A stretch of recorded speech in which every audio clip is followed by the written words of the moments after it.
Abbas Kiarostami is not only the most important of the Iranian filmmakers of the last 20 years or more, he's also one of the most important figures in world cinema during that period.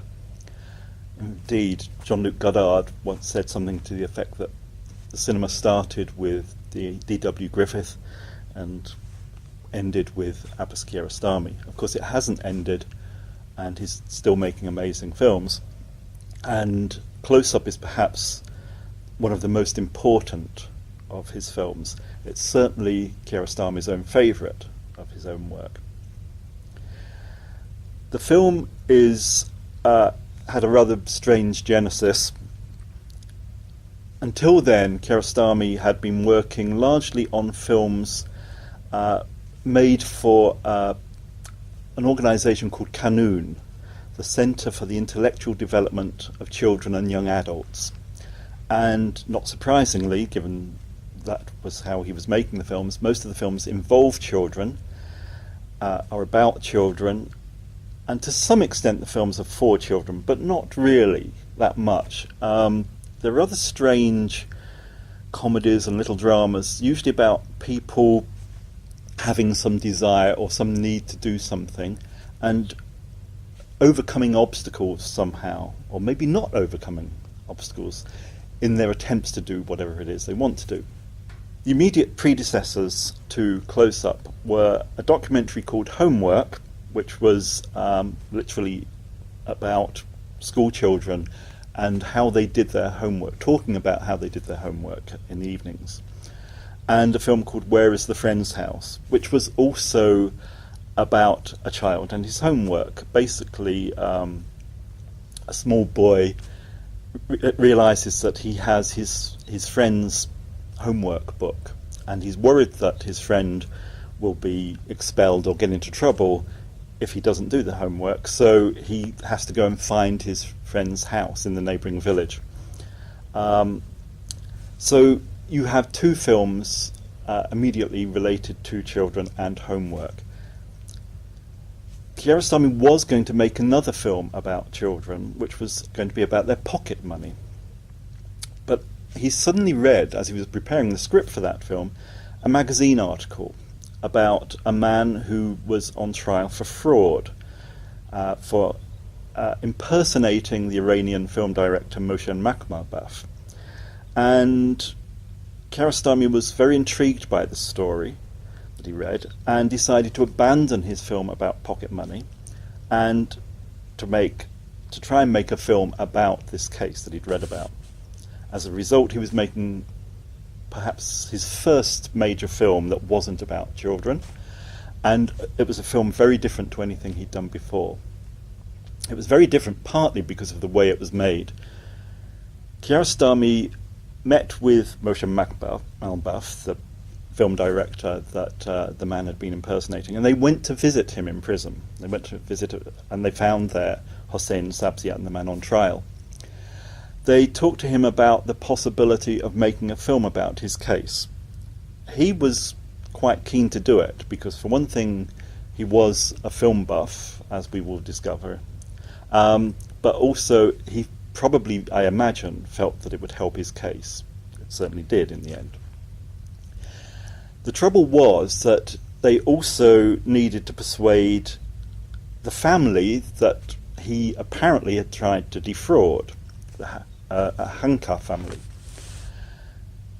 And that was more difficult because in prosecuting him, they were trying to obviously get some money back. It turned out it wasn't a great deal that he defrauded them of. It was 1,900 tomans, which at the time was about the equivalent of about £10. But they obviously felt very hurt by what they felt as his attempts to defraud them. And they were obviously also rather concerned that they would be seen as very gullible, as we will find out as I talk about the story of how he tried to defraud them. Makhmalbaf and Kiarostami did manage to persuade them, despite the fact that Kiarostami actually wanted everybody to play themselves in the film. Initially, they were very wary because I think they thought, well, we've already had some guy come to us saying he's Moshe Makhmarbaf, and he wasn't. Now we've got another guy coming along saying, I'm Abbas Kiarostami. Is he really? You know, he wants to put us in a film, because that's exactly what Sabzian had done with them before. Eventually, they were persuaded that Kiarostami was the real Kiarostami, and that they would it wouldn't be harmful to them to be in this film. The next thing that Kiarostami had to do, or decided he wanted to do, was to film the trial itself, which was upcoming. Fortunately, when he went to see the judge and said, you know, do you mind if I film in your courtroom, it turned out that the judge was a remarkably affable man and also a big fan of Makhmarbaf's cinema. So he agreed, amazingly, to let Kiarostami come into his courtroom and film the proceedings. So that's what happened. Basically, Kiarostami decided to go in there very quickly, film the trial, with the Hanka family there, with Hossein Sabzian, the defendant, and with the judge. This is more or less what we see in the film, but we also see a lot more, because we see reconstructions of, quote unquote, the crime, how it all happened. And this is where it gets very intriguing. The opening scene of the film is of a journalist going with two policemen in a cab to witness the arrest perform the arrest and witness the arrest of Sabzian in their Hanka's home. We see them talking in the car as they're driving along, and that's where we get the background to the film, and we're led to expect that we're going to see the arrest. This isn't what happens at all. Kiarostami pulls a very perverse trick on us right from the beginning, having told us the background to the thing. The car arrives at the home of the family, and we see the policeman and the journalist go in.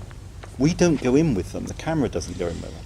We stay with the cab driver, who wanders around outside in the street, sort of kicks an aerosol down the street, and eventually we see the policeman coming out with the defendant. But all this is played out in long shots, so we don't even really see him then. And off they go. We're being denied certain information that we expect to be given. We don't see what we expect to see. And this is rather typical of what will happen in the film. We do see bits of the trial, and then we see something that we don't expect to see at all, and we don't know whether it's true.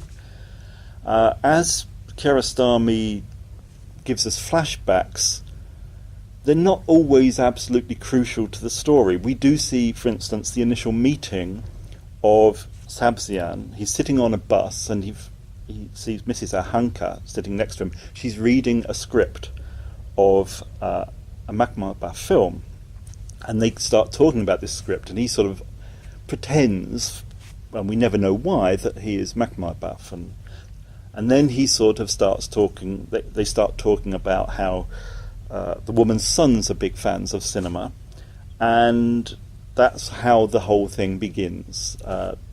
The idea that this man, who's pretending to be Makhmarbaf, will come to the family and talk about making a film with them if they put some money into the film.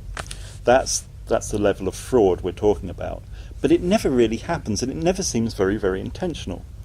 So we're not really sure what is going on a lot of the time. We're seeing things, but it's also mysterious why this guy is doing these things, why the family want to be in a film in the first place.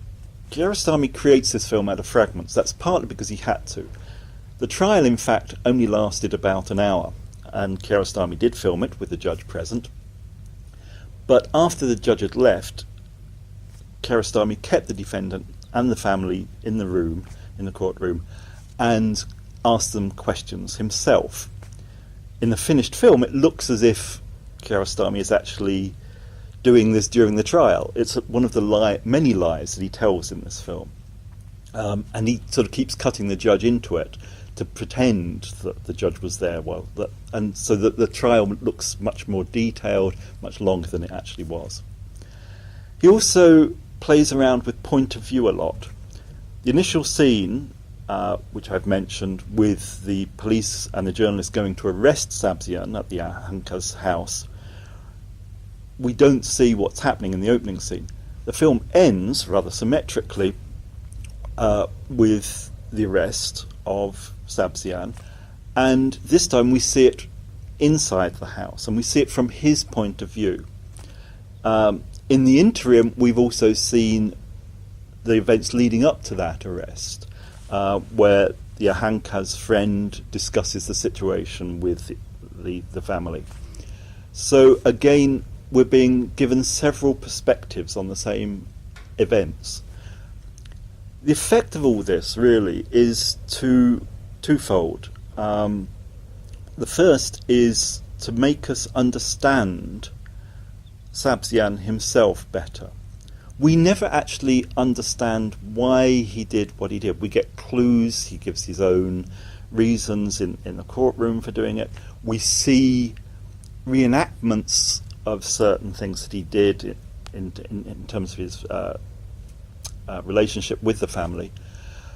But we never really get a proper grip on why he did this, apart from the fact that he was unhappy, he was jobless, and he was a big cinema fan. And pretending that he was Macmahon made him somehow feel better, made him somehow feel more important. But that's the only understanding we do get of it in any sort of intellectual way. What we do get is to feel more compassion for him. We get an emotional understanding. We see that he's actually not just a bad guy. He's not some sort of imposter out to swindle these people. He's doing it out of some deeper need. It's interesting that in the trial that Kiarostami constructs for us on screen, which, as we know, is larger than the real trial, longer than the real trial, the arguments are not so much about legality, because Sabzian does admit to having done certain things, certain salient facts. It's more about the ethics of what he's done, which presumably didn't really come up in the trial. So Kiarostami is allowing us to consider the moral ramifications of what we're seeing. But also, because he's fragmenting things, he's sort of continually pulling the carpet from under our feet. We think we've seen something, or we've heard that something happened, and then we see another version of it. We see a different point of view. We start off the film in a car with a journalist. It looks like it's going to be about him. Then we hear that it's actually about a fraudster. But we don't see him until about 20 minutes into the film. We see other people talking about him before we even get to Sabzian. And then we see the family's point of view. We see lots of different... We see the action from lots of different angles. And it's as if Kiarostami is saying, well, we can't be certain about anything. The truth is always going to be a mystery to us. But ironically, Kiarostami does take us to some sort of deep truth rather than a factual truth. And he does that by telling us a lot of lies. The film is a complete...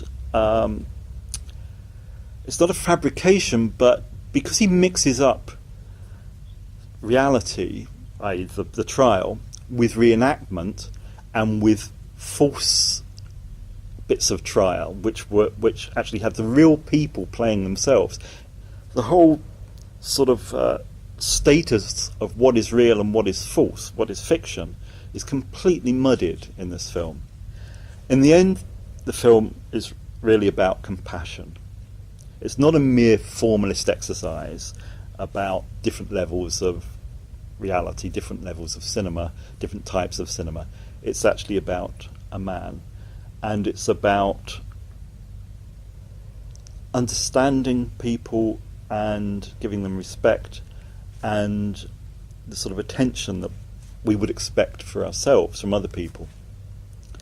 And that comes gloriously through in the final scenes when Kiarostami actually brings about a situation that is obviously very, very meaningful for Sabzian, because when he's released after the trial, Kiarostami has Moshan Makhmalbaf waiting outside to meet him, which is an incredibly moving moment for Sabzian.